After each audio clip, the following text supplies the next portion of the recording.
incident of super glue. I am going to make clear plastic sights for guns.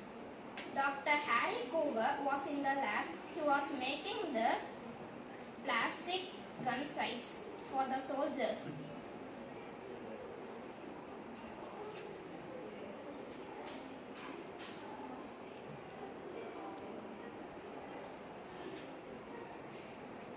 But accidentally he found that this was so sticky. Why is this too sticky? I think this is cyanoacrylate. We want to mix this with the acrylic resin.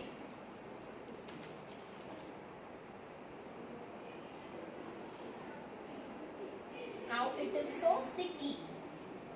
What's this? It's a super glue. We can sell it in the market. Yes, it is because the acrylic chemical has a bigger molecule, so it can bond quickly. Yes, it is a super glue. Thank you.